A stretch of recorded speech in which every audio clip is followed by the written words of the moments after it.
मिरज मालगाव रस्त्यावरील ओढ्याच्या पुलाचं काम अतिशय संत गतीने सुरू आहे आणि त्याचाच परिणाम म्हणजे मिरज ओढ्यावरून पाणी वाहून जाऊन सदरचा ओढ्यावरील पूल हा वाहून गेला।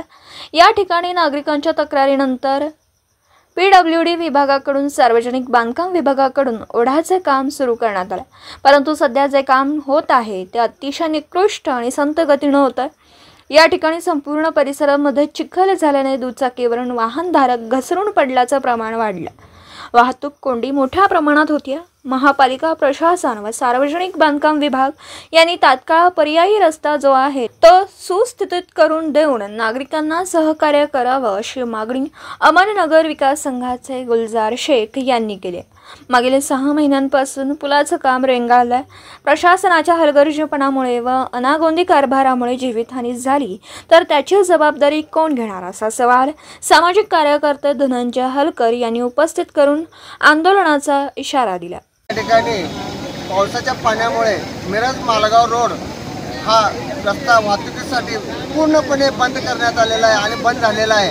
हे येणाऱ्या पाण्यामुळे इथला रस्ता वाहून गेलेला आहे। पीडब्ल्यूडी अंतर्गत हा येणारा रस्ता पुलाच्या कामासाठी गेले 6 महिने झाले बंद आहे आणि बंद अवस्थेतच आहे।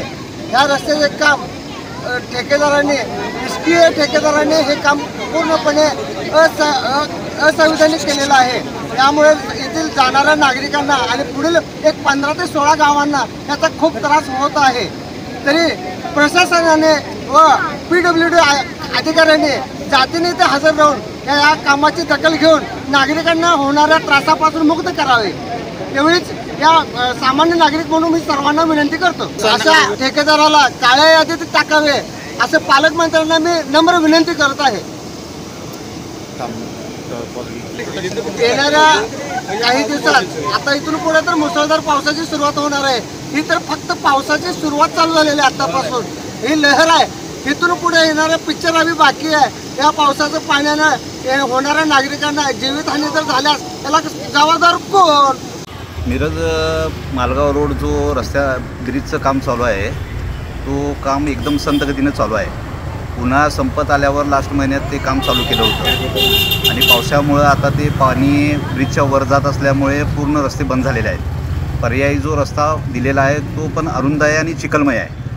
त्यामुळं लोकांना त्रास होत आहे, भरपूर ट्रॅफिक जाम भरपूर होत आहे, अपघात पण होत आहे, गाड्या स्लिपून पडत आहेत। तरी प्रशासनानं यावर गंभीर दखल घेऊन त्यावर कारवाई करावी आणि लोकांना त्वरित रस्ता चालू करून द्यावा ही विनंती। त्या साईडला वस्ती वाढलेली आहे, त्यामुळे ट्रॅफिक जास्त झालेली आहे, गाड्या भरपूर झालेल्या आहेत। मेन रोड झाला आहे, रस्ता मोठा असल्यामुळे सर्व गाड्या त्या मार्गानेच ये जा करत आहेत। लहान गाड्या 2 व्हीलर तर हिशोबाच्या बाहेर आहेत। मी व्हिडिओमध्ये तुम्ही बघू शकता त्यामध्ये किती ट्रॅफिक झालेली आहे। त्यामुळं त्या गोष्टीची दखल घ्यावी प्रशासनाने ही नम्र विनंती।